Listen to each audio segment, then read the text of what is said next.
同你最親近。陽光早晨，早晨10:09啦！早晨，大家好，陽光早晨，今日直至到10點半嘅。咁因為即係頭先都聽到啦，電影方面嘅資訊啦，仲有好多體育嘅資訊啦。咁但係講到我哋早晨節目咧，都有個好重要嘅責任啦，推廣一啲社區啦，同埋大家關注嘅議題。咁尤其是咧，治安咧有時都係比較差啲嘅時候咧，大家知道會聽到咧呢個滅罪熱線啊。咁所以其實真係都係能夠令到咧我哋對於社區方面一啲嘅事件咧，互相可以有個 support。咁呢一個熱線咧，亦都係好耐嘅時間，好耐歷史噶啦。冇錯啊！任何地區咧都係有 Crime Stopper 嘅滅罪熱線，尤其是見到一啲咧罪案嘅發生咧，你可以以匿名嘅形式咧打電話去為當地嘅警方咧提供資訊嘅。咁但係要去營運一個 Crime Stopper 滅罪熱線呢，其實都需要好多嘅資源。咁所以變咗咧，社區亦都有好多人士係非常之熱心，希望幫助到 Crime Stopper 咧，能夠等佢哋有多啲嘅資金應用到嘅。係啊，因為我哋都係好需要佢哋嘅服務啦，同埋亦都喺呢個平台上咧，大家都可以將一啲嘅重要嘅信息咧，可以有交流嘅地方。咁啊，今日請到呢一位嘅代表咧，亦都係嚟緊呢，將會喺呢個夏天呢有一個嘅慈善賽。咁就佢哋嘅主辦人 Goodwin。早晨啊 Goodwin。早晨 Goodwin。早晨啊，多謝你哋啊，李婷同樂希，多謝你哋啊，多謝晒你哋嗰個訪問。係啊，真係好想咧都同你傾下咧，因為我知道咧你哋嘅活動咧就會支持 Crime Stoppers 啊約克區嘅滅罪熱線嘅。咁而且用咩方法去做呢個支持？最好就係運動啦。係啊，佢哋好犀利啊，最中意打羽毛球啊，非常之高運動量嘅。係啊，同我哋介紹下啦，因為我知道咧今次咧你哋都係準備咗一啲嘅有意義嘅社區活動啦。咁我亦都聽到你哋有呢一個慈善賽，同埋有時我哋都會搞一啲好似足球啊各方面啊，都希望除咗係一個社區嘅聚會都能夠做到一定嘅慈善嘅。咁同我哋介紹下好嘛？係非常之好嘅。再次多謝李婷同埋樂希啦。咁呢個係我嘅榮幸啦，能夠代表我嘅呢個群組咧，The Host Badminton Group 咧，去營運嘅。咁我哋一直係至心係推廣康樂羽毛球啦。特別喺今次嘅慈善賽咧，有3個目標嘅。第一咧就係推廣康樂羽毛球啦。第二咧就係為啲波友咧係提供呢個正能量啦。第3咧就係透過呢個運動同埋活動咧回饋社會嘅。唔單止係今次活動啦，喺將來活動咧繼續為社區帶嚟一啲正面嘅影響啦。同埋今次嘅活動咧，我想係去聲稱咧就係完全義務性質啦，冇任何係盈利目的嘅，即係希望去集合社區一啲嘅力量啦，係去為到社區安全出一分力。咁喺度我特別想多謝係Alien Camel Creative 嘅 Max 嘅義務幫助嘅。係，我就知道聽得你把聲咧，就知道你都應該係一個運動健將嚟嘅噃。厲害，你聽得出係咪？你打咗幾耐先呢個羽毛球？都有講緊15年噶啦。哇，好長時間。一個禮拜打幾多場啊？一個星期打幾多場啊？1-2場。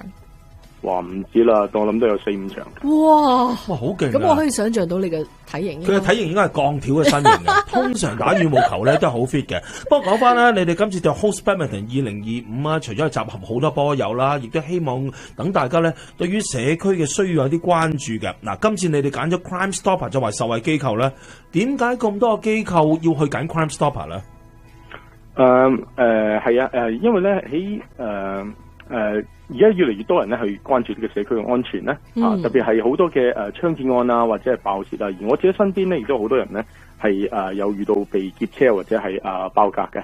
咁我自己本身喺車嘅行業都工作咗10幾年㗎啦。咁睇住起由 pandemic 到家下咧，其實嗰個偷車案咧不斷嘅飆升。咁所以當我 run 呢個 event 嘅時候咧，我就諗起 Crime Stoppers 作為呢個受惠機構嘅。咁我哋成日都聽到 Crime Stoppers 啦，咁但係個背景資料都同我哋介紹下，因為今次係你哋嘅一個支持嘅項目同埋一個嘅非牟利嘅組織，同我哋介紹下。好啊。Crime Stoppers 咧係一個非牟利組織嚟嘅，佢唔係政府嘅機構啦，亦都唔係警察嘅部門嚟嘅。但係佢哋咧同警方係有合作啦，提供呢個匿名嘅舉報熱線，等市民咧可以安全、安心同埋保密嘅情況之下咧提供資訊啦。呢啲資訊咧唔單止可以幫助到警方報案，仲可以咧係阻止罪案發生啦。所以支持 Crime Stoppers 咧係基本上係都係保守緊呢個社區嘅安全嘅。知道咗 Crime Stopper 咩機構啦，亦都知道點解你哋要支持啊。講翻啦，如果今年7月會參加你哋今次嘅羽毛球比賽，可唔可以講下啦？對於啲球員嚟講，有啲乜嘢重大嘅意義呢？參加者咧唔單止係可以享受呢個比賽帶嚟嘅樂趣啦、鍛鍊身體啦，仲可以咧為社區出一分力嘅。每打一場咧，其實都支持緊 Crime Stopper 嘅工作啦。特別係喺呢個籌款嘅循環賽環節咧，球員仲可以邀請朋友一齊支持，增加呢個互動嘅參與感㗎。係啊，咁所以其實都係即係我覺得係用一個嘅體育精神啦，再加埋可以係為到一啲嘅社區，尤其是而家講緊呢一個嘅Crime Stoppers 嘅重要性，大家都可以能夠可以多啲嘅渠道嚇，將即係一啲嘅案件可以有機會大家咧互相嘅通訊以及咧係即係溝通啊，可以將呢啲嘅事件破案嘅。咁就活動嘅比賽時間，我見到咧就係7月5號都仲有一段時間，咁同埋點樣可以即係有啲朋友想參加㗎嘛？係啊，點報名？係啦，即係要打翻場波，要比賽啊！哦，係啊，咁好容易去揾到我哋嘅啫。咁可以去到我哋嘅網站就 hostbadminton.com， 就係 THEHOST badminton.com。咁嗰度可以 register， 或者係上我哋 Instagram， 照樣係打 hostbadminton 咧，就會揾到我哋資料。咁我哋嗰個 email address 係 info@thehostbadminton.com 嘅。咁希望大家可以踴躍參與咯。咁除咗比賽之外，我知道你哋嘅活動都好豐富㗎喎，係嘛？係啊，咁我哋今年我哋係為到參賽者預備咗好多豐富嘅獎品啦。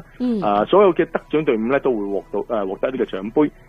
另外咧最特別嘅咧就係籌款金額最高嘅前3隊隊員咧，佢哋可以參加一場 bonus 嘅循環賽啦。勝出者咧係會有獎品嘅。咁除咗係正常嘅係1、2、3名啦，同埋頭先個 bonus 賽嘅勝出者咧，咁佢哋獎品係包括有球拍啊、鞋券啊。同埋呢個球袋嘅，咁同埋所有嘅球員咧都係會參加呢個抽獎嘅，會有機會得到呢個神秘獎品嘅。係咁就參賽嘅即係年紀啊，或者有啲咩嘅資格啊，點樣可以知道多少少咧？其實咧嗰個資格咧就係只要佢哋係打 badminton 就得嘅，所以我哋嗰個觀察係啦，冇錯啦，係啦，咁但係有人可能佢哋會諗到，哇！會唔會有啲人好犀利啊，有壓力啊？咁其實咧，我就話嗰度係有 handicap 嘅，咁即係會有啲叫做讓分制度嘅。咁非常好啊！係啦，咁最主要就係歡迎任何多方嘅高或者低嘅技巧嘅球員咧，都能夠參與嘅。最緊要你中意打羽毛球，又好想透過羽毛球咧為社區出一分力嘅。嗱，講咗點樣可以報名啦，同埋講咗啲咩獎品啦，講下你哋個 Host Badminton 嘅比賽嘅日期同埋地點喺邊度啊？可以嘅，活動咧喺2025年7月5號星期六 KC Richmond Hill 舉行嘅。OK，咁而時間呢，當然喺網站上面有晒所有嘅資料啦，咁同埋亦都可以推動下呢一個係即係運動連結社區，仲有可以呢係能夠正面下我哋可以改變到安全嘅社區，咁所以係支持呢一個 Crime Stoppers 嘅。我其實同佢哋嘅組織嘅代表，我哋都識咗好多年㗎啦。之前一路呢都好多時候會同佢哋傾下偈，亦都知道佢哋好多都係義工嘅工作，係支持呢個 Crime Stoppers，非常之難得啊！咁所以如果呢收音機旁邊嘅你又為住喺約克區，你又知道呢約克區嘅 Crime Stopper 係可以點樣幫助到咧約克區警方去破案的話咧，大家真係要熱心參與呢個活動。居榮可唔可以同我哋再講多次，報名可以透過乜嘢地方度係可以揾到你哋相關嘅資料啦，同埋可以報名參加呢？係再一次咧，係大家可以嚟到我哋嘅網站 thehostbadminton.com， 或者係上到我哋 Instagram 咧，同樣係得 thehostbadminton， 你又揾到我哋啦。咁我哋 email address info@thehostbadminton.com。就可以去register 去申請噶啦。好多謝晒 Goodwin， OK， 多謝你啊，李婷同樂希，多謝晒，你哋活動成功 ，Thank you， 拜拜。Thank you，拜拜。